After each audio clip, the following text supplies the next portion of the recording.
Hi, I'm Paul Germain, and welcome to another session of Smart Boating. As you know, if you watched the show before, we cover a variety of topics from docking to marine insurance. And the general idea is to share some information with you so you'll make smarter decisions and have more fun on the water.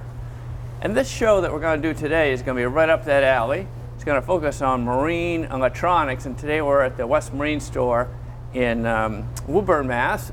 And we're joined by a pretty knowledgeable guy in the area of electronics. His name Ian Barton. Ian? Hey, Good, Paul. How are you? Good. How about you? Good. Doing well. Excellent. We got a really cool show here today on marine electronics. I think we're going to show people some useful facts and figures. But before we get into it, can you share a little bit about your boating background and a little bit about what you do here at West Marine? Yeah. So right now I'm the hub manager for West Marine Pro. So I'm on the wholesale division side of business, and basically kind of process any orders coming through marinas and or boat builders and that kind of stuff. Okay. Service kind of the northern northeast. Oh, all right, yeah. All right. So you've been involved with the boating and that sort of thing for a while? My whole family is big into boating, so I've been on boats since I was a baby. Yeah. Okay. Yeah. All right. Well, I think that's just the sort of background we need to guide us through the show today. So why don't we get started? All right. Sounds good. Okay. Well, Ian, this topic of marine electronics is a huge one. Mm-hmm. Can't cover it all today, but we can cover the highlights, I think. And I thought we'd start simple. We'd start with the fish finders, and there's really basically three basic buckets there. Sure. There's the standalone, the GPS combo, and something that's integrated into a greater system. It seems to me that the most important points or value points for someone looking at dedicated would be the cost and the size of the screen they can get, right? Yeah, yeah, definitely. So the standalone fish finders are obviously going to be much cheaper, and because of that, you can get a nice big 7-inch screen at a reasonable cost. So yes, that's definitely one advantage to that. Okay. For sure. How about the combos, the GPS fish finder combo? Sure. A lot of people use that, right? Yeah. Oh yeah, that's probably our most popular level because you get the chart plotting features as well as the fish finding features, and usually come with a transducer as well. Okay. So a little more expensive, but a better value. It's a better value. Okay. All right. And how about the ones that are part of an integrated system? That would be the last. Yeah. Obviously, those come with much bigger screens. Price tends to be higher, but a lot more capabilities in terms of more powerful transducers.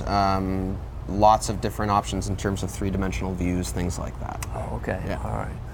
So someone says, okay, that helps. Directionally, maybe I'm going to get a combo.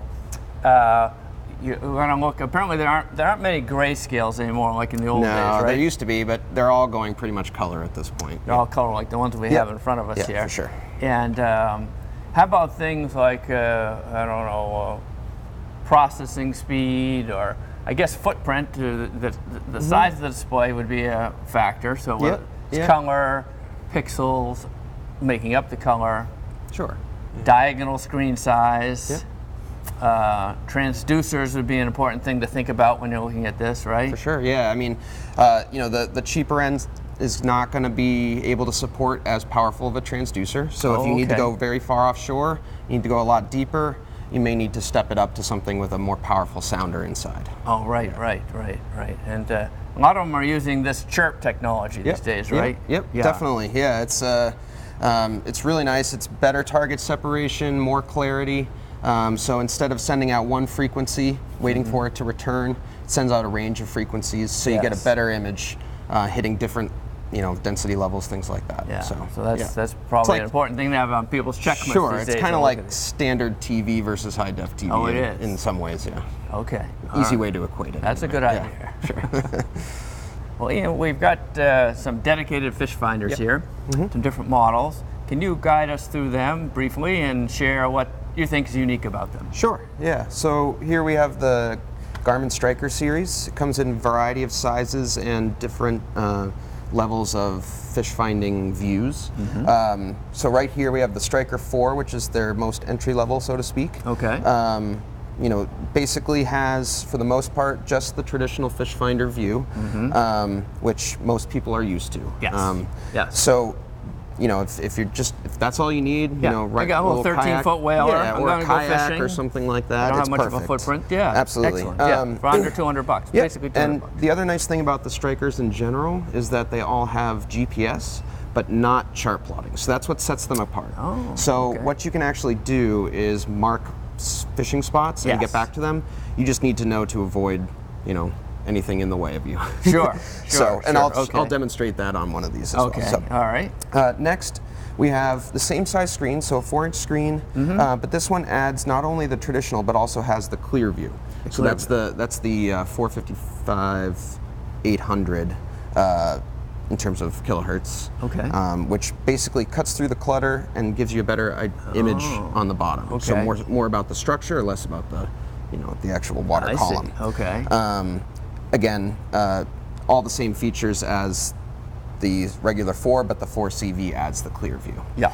The 5, same as the 5CV, same as the 4, has all the same features, different size screen, so 5-inch screen, and also in landscape rather than portrait. So depending on the boat and how you can mount it, it might be a better option. Oh, all right. And that's what's the program running on that right now? So this is what they call the quick draw map. So that's your GPS. Oh, it is. That allows you to have or plot waypoints. It also allows you to draw small areas of contours. If you want to plot a waypoint, go back and then get those. Right. Get those more detailed bottom imagery. Yes. And as you can see here. There's no mapping. It's just a blank screen. Yes. That's the idea. That's why I say it doesn't have chart plotter. Good point. Okay. Then moving on to the 7SV, that has all the same features as the rest, but also adds side view. So that's your transducer looking out to the right and to the left. Who would use that? Any fisherman that wants to be able to see a greater swath of water. Okay. Right. So instead of looking directly down, it's looking out to either side too. Right, and typically something like that will do both, right? It will look down and side to side? Yep, so we can actually go back and I can show you. They also have the clear view on this one as well. So that one's looking down, whereas the other screen is looking up to the side. And that's why there was that line there, which is essentially the transducer, and then the bottom to either side, left and right. I see. Yeah, that's a nice clear view. That's that shows could really help find the fish. Absolutely, yeah. And knowing whether it's sandy, rocky, weedy, that kind of stuff. Okay, and where the fish are likely to be. Exactly. Yeah. Yep. Well, Ian, there's a whole variety of fish finders, makes and models. Can you help us? We're going to look at 3 of them that are combos. Yep. Starting with this one, can you kind of point out some of the unique things that people like about it? Yeah, absolutely. So obviously, as a combo, it now has chart plotting. So all the ones we're going to look at now have charts. So as you can just touch screen, this is another big thing. This is a touch screen, so that's a little more potentially intuitive for some people. Yes. And so, nice big screen. This is a 9-inch version. This is the 94 SV from Garmin. So this has that SV stands for side view. So it also has the side view. Yep. So you can pinch to zoom, do all the things you can do with your smartphone, which is nice for the most part. So someone's used to that interface, they're going to feel very at home with this. Yeah, definitely. Yeah. That's what I tell a lot of people, is that you're so used to your smartphone, so it's sometimes it can be a good idea to go touch screen. Yes. It can obviously do the fish finding as well. This also has NEMA 2000, so you can do autopilot, get any NEMA 2000 data pretty much through this, which is nice. Very nice. So that's very nice. It also can do panoptics. Now that requires a separate transducer that doesn't come with it. Oh, what is panoptics? So panoptics is more of their live views and 3D views. Oh, okay. So for instance, Real View 3D is what they call their 3-dimensional down imaging. I see. In this mode right now, the fish come up as little colored dots or whatever the panoptics is picking up. Yeah. But that's pretty nice. And then it also integrates Active Captain, so it has Wi-Fi. So what Active Captain is, this is an app that you download on your phone. Okay. It allows you to do updates directly through your phone as long as your phone has an internet connection. Wow, so, cool feature. So you can pair that really easily. Excellent. Yeah. Well, let's take a look at another one we've got down the line here. Okay, sure. Yeah. This is the Lowrance Hook 9, Hook 2.9. This one is not a touchscreen, so that's one difference. So it is a little less expensive. Right. Some people like that, right? Some people do like that. Absolutely, feel? I mean, it can be nice if you're out in high chop and stuff. Small boat, 19-foot Mako. You're trying to point to the right Exactly. thing. To have a button. Yeah, it can be tough. That's yeah. a nice Yep. way So to the do it. buttons obviously are laid out here. You can do everything with those buttons that you can do with a touchscreen. Just may take a press or two more, generally speaking. This has a nice big display on it. Nice big. What is that, This is like also a 9-inch, 9-inch? just like 9-inch. the Garmin we looked at. Yeah. Okay. So obviously, right now, it's demonstrating traditional fish finding. But if you press the home button, this is the interface. It's very simple, which is nice. But it's got chart, down scan, structure scan, which is their side view type. Okay. You know what Garmin calls side view. Yeah. It's got traditional sonar and obviously chart plotting as well. So those guys have been in the fish finding business for a long time, absolutely, right? When yeah, I think of the old days, you know, who had you had a sure. little bass fishing boat. What did you put on? Absolutely. Oftentimes you put that model on. Yep. They were This is very popular among freshwater fishers. right. Okay. Yeah. All right. Yep. All right. Should we take a look at another one? Absolutely. Yeah. Okay. If we move down the line. Now, this is a model by Simrad, and I think Simrad's been around a long time too, right? Yeah, These are well-established manufacturers we're talking about here today. Yeah, and actually Simrad and Lowrance are both part of the Navico brands. Oh, they are? Yeah, so they're actually made by the same people, but they do a little bit, a little bit different Typically stuff. focused on a little different guys. Aren't Yeah, they? yeah. This is more of the ocean-going yes, I think of big sailboats and commercial sailboats would be their things B&G, Yeah. but Simrad is more of a powerboating focused brand. is, Yes, okay. for ocean, yeah. This has a nice big display on it. Yeah, so this is actually a 12-inch touchscreen, Right. which is really nice. So 12-inch and touchscreen, that's a sense to drive the price, right? Oh, absolutely, yeah. But it's still, their Go series is marketed in that middle range, so it's still pretty reasonable for what you're getting. It is, okay. Yeah. The other nice thing, again, can do fish finding, chart plotting, all of that. Yes. But it also, if we go home here, you can also demonstrate. Oh, it's not doing it on this one. Okay. I'll walk over slightly over to this one, and I can show you on here.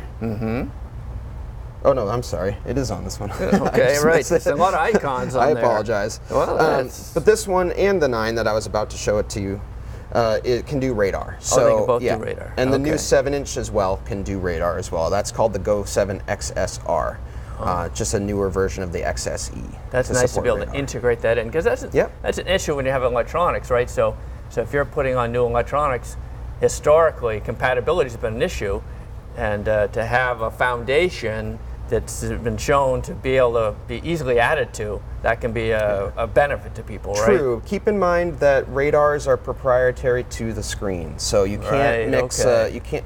With Lowrance and Simrad, it's a little easier because they're the same company. Yes. But as long as it's digital and it's the same brand, you shouldn't have problems. Right. But you can't add a Garmin dome to a Simrad unit. Can't get too radical. Yeah. Well, Ian, this whole area of electronics, whether it's on the road or on the water, it's been really moving along over the years. For sure.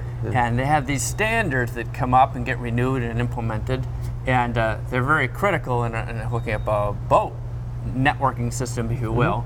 And it seems to me there was a popular standard called the NEMA 0183. Correct. Yep. What did you see, or what did people find to be the pros and cons of using that particular? Yeah, well, standard? it's a hardwired cabling system for most things, and so it's a simple butt connection between two wires, which is nice. Yeah. But that can also loosen up. It's different colored wires on different types of units, so it can be a little confusing. Yeah. But it is still used on a lot of VHFs. So it is, yeah. And some of the drawbacks, one of them I understood was it was very difficult to plug and play if we had disparate points of equipment. Yeah, they didn't like to talk to each other in different ages. That would confuse it. It's not as standardized as the newer NEMA 2000. Yeah, let's talk about that. Sure. Tell us about the NEMA, because you've got a cable here that represents it. So NEMA 2000 is a standardized cabling system. It's much newer than NEMA 0183. Yeah. And it's designed so that as long as it's NEMA 2000 certified, it should just be plug and play across brands for the most part. Neat. Yes. So essentially what you have is a series of cables and tees, which like this. So you've got drop cables like this or this. And then the backbone here. Backbone, it can be a backbone. Essentially the same type of cable. Yes. Often they're colored differently. Yes. Just to differentiate. And generally backbones tend to be a little bit longer. Yeah. But the idea is that it's a simple plug and play. You just line the pins, Yeah. and then screw these together, just like this. Geez, what could be easier than that, huh? Couldn't be easier than that, yeah. So, and then as long as you, it's infinitely, you can add to it infinitely. Okay. So Wow. you could just take the terminator, which you always need at the end of both ends of your network. Your runway. Essentially, it's a resistor that tells the signal to go back. Oh, But you okay. could take off the terminator, Yeah. just like this. Yeah. Add another T. Right, Add another okay. drop cable Wow. to something else, and then put the terminator back on the other end. Really easy to expand, Yeah. isn't it? Yeah. So, yeah. Well, we've got a picture behind us here. I'm going to step back a little bit so people can see that. Yep. Because this is an overview. This is how it all fits together, right? Absolutely, yeah. So basically here, it's a Garmin setup, but you've got the, couple chart plotters. Yeah. Those would be networked together by a networking cable, which is more like Ethernet. Okay. But to get all the other data integrated, you use NEMA 2000. So in that respect, you can add, say, an autopilot Okay. into the backbone, which Yeah. you can see here, which is a series of T's. Yeah. And then cables dropping into it, hence the drop cable name. Yeah. Here we've got, for instance, a NEMA 2000 compatible antenna, GPS antenna. We've got a VHF over backbone. here. We've got a VHF 210, excuse me, which is NEMA 2000 compatible. Yeah. So all of those integrate, and you can get all that information right on your screen. Wow. So yeah, Wow. it's nice to tie everything together. Yeah. So Yep. that's a great way to put it. Yeah. It ties everything together into Yeah. one complete network, Yep. which is pretty durable. Yeah. Oh yeah. And it's easy to add to and easy to deal with. Absolutely. Beautiful. Yeah. Well, Ian, over recent years, manufacturers have become much more adept at growing the screens, and a yeah. couple of these units we got behind us are evidence of Yeah, that, right? oh, for sure. Yeah, I mean, right here we have the 16-inch NSS Evo 3 from Simrad. This is their hybrid touch multifunction display. Oh, okay. So this is fully networkable, unlike the combo units we talked about earlier. Right. This one can network to other screens and has a lot more capabilities. This is crazy good. Yeah, it's very nice. The screen's beautiful. It is, yeah. A couple things that we can do on this that we can do on a lot of other ones as well, but we'll demonstrate here. Yes.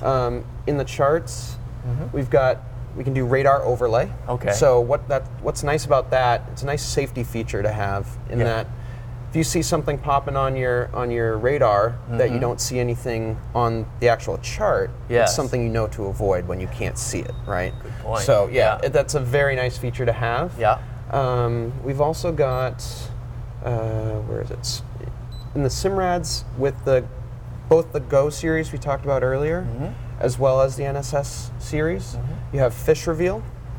And Fish Reveal is a new technology brought out by Navico, Simrad Lowrance, Yeah. that can essentially take the fish returns from traditional sonar, Okay. which everybody's used to, and Yes. overlay that onto their structure down imaging. Wow. So Okay. what that allows you to do is you can see here we've got a lot of fish returns Yes. as well as the structure imagery, and that allows you to separate out what's actually fish versus structure.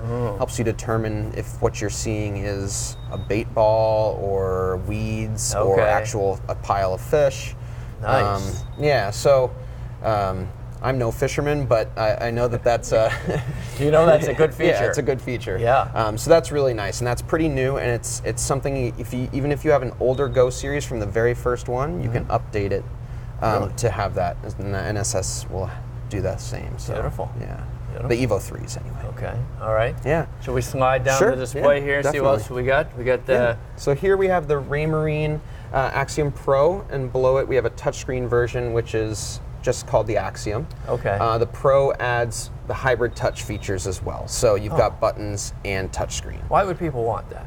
It's just versatility. So if it's nice and calm, and it's just easier for you to touch the screen and do it Or that an way. It's anchor great. or something, Pinch to zoom, right, things like dock that. or whatever. Yep. Yeah. If it's rough, you can plant your hand and use those buttons. Get a tactical response. Yeah, to and it. Yes. just redundancy is kind of nice. That is nice. Yes. So, a couple features that set the Raymarine apart from some of the other brands. Again, does a lot of the same stuff. You can do radar overlay, all that kind of thing. Okay.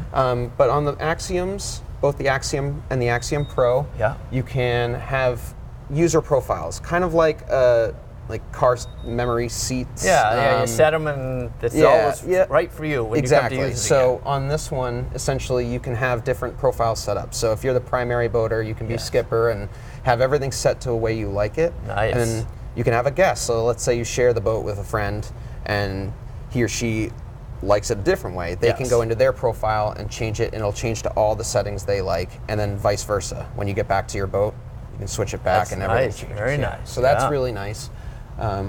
And another thing is Raymarine, or FLIR now owns Raymarine. So what they have done is they've actually added a little bit extra integration for some of the FLIR cameras. Okay, sort of a mid-tier FLIR camera. All right. And what that does is allows you to get, well, here it's displaying imagery of the engine room, but if you're looking out on the water, the Raymarine axioms can actually target objects floating in the water and bracket them, which is nice. That is nice. Which the other, you can integrate a FLIR into the other brands, but it can't do that one feature. I see. Okay. So that's kind of nice. That is nice. Yep. Wow. That's a nice safety feature, especially at night. Absolutely. Yeah, for sure. You know, Ian, over the years, I've noticed, being on the water, that more radar is becoming more and more popular among more boaters. And so I thought we'd take just a quick minute to talk about that. There's the benefits of radar that I see is primarily visibility in poor conditions, right? Absolutely. Yeah. So night fog, and you can't anticipate that stuff sometimes. So it's nice to be able to be prepared. Absolutely. If it comes up suddenly. And there's actually two camps of radar, right? There's open array and there's array dome. Yep. And we've got an open array swinging around behind us here. Yes, we do. Yeah. So you see this, like you see a naval ship, they'll have the open array, they'll have the thing swinging, or if you see a big power boat. Now these are, my understanding is that these typically bring you a very long range in terms of being able to see targets. Sure. And great focus or granularity, right? Yeah, they tend to be more powerful, so get better range. They're a lot more powerful. So so if you've got a big boat and you've got some place to put this, you might go with an open array. Yeah, and they do tend to be quite expensive too. So they are. And often are sold as separate pedestal versus array. So keep that in mind as you budget for that. Okay, so there's some money involved in there. Oh yeah, now, for sure. An alternative a lot of people I see taking advantage of, whether it's a sailboat or a smaller power boat, is something like we have a picture of here on the box, which is a ray dome, right? Yes, So there's there are two sizes, 18 and 24, and the within the 18 camp is the most popular, just because the cost is lower. Right. But they also, because of that, because it's more popular, they invest a lot of energy into these and developing new technology. Okay. So a lot of focus on them. Yep. So there's now the old traditional versus the new solid state. So solid state throws off a lot less radiation. They use a chirp technology as well, so you get really good target separation. Right. And let's see what else. You got a small envelope, so you can put them on a variety of boats. Like I've seen them on like ribs. They'll put them on the bar mast, right above, Yeah, because they get that low RF. They're not worried about cooking themselves. Absolutely. And it's light and it's compact and it gives them just the visibility they need, right? Yeah, absolutely. Yeah. So they're great, and it's a great safety feature to have. Right. For right. sure. And the only thing other thing we might point out is that if people have an existing electronics infrastructure, before they add it, they got to think about compatibility. Like I said earlier, the domes are specific to the screens in terms of brand. So you can't cross a Garmin dome with a Simrad unit. Doesn't work. It's not going to work very well. It's a great addition to your electronics array. Just think about it carefully as you move into it, right? Yep, absolutely. Okay. For sure. Well, Ian, there's a lot of electronics on a boat these days, and some are more glamorous than others. Yeah. But some of them are critical, and I think marine VHSs fall into that category, just a critical piece of equipment. Absolutely. And there's really, two camps? There's fixed and there's handheld. Correct. And we're going to look at fixed for a second here, and I just want to kind of ground people a little bit. These operate by line of sight. Correct. Right? So if there's like a huge volcano in the middle, it may not get through, right? People have to understand how it works. Correct. It doesn't go up to a satellite, it goes across. Yep. About 25 watt to power typically in these, right? Yeah, fixed at 25 watts across all of them. Yep. Fixed at 25. Now so the handhelds are different. Yes, the handhelds are different. Yeah, but these are 25 watts. Yes. Now, a good antenna well placed is important in terms of making these things work, right? The higher the antenna, the further it will go because it's line of sight, and you've got to take into account the curvature of the Earth and things like that. So yes, the higher it is, the further it will go. Yeah. One of the nice features I like about these, in contrast to maybe 10 years ago, is this new DSC button functionality they have. And you see the button here, it's usually in red and it's got a little cover on it so you don't inadvertently hit it. Correct. Can you help people understand what DSC is? DSC is called Digital Selective Calling. There's actually two main features about DSC. First, and more importantly potentially, is the distress feature. So with DSC, it's going, basically you enter your MMSI, which is a number that identifies you and your boat. You register that with the authorities. Yep. So you can get it through Boat US. If you're a Boat US member, it's free. Okay. And basically you enter that into the machine, and then when you hit that, assuming that you have GPS integrated, it'll tell you not only your position, but all the information about your boat, etc. And you. So if you don't have GPS integrated, it'll just send the MMSI info, so your information, but without the positioning. Yes. But the nice thing about that is that a lot of the units have GPS integrated. And so, like for instance, right here we've got the ICOM 324, which is being replaced by the 330, but similar, under 200 price point. And so you can get it in white or black like we have here, but the GPS is integrated, like this one here with GPS. The antenna is all integrated, so you don't have to link it to one of your chart plotters. Nice. Yeah. That's a nice feature. Yeah. Well, let's take a look down here. Okay, sure. We have one other unit we'd like to show them if we can.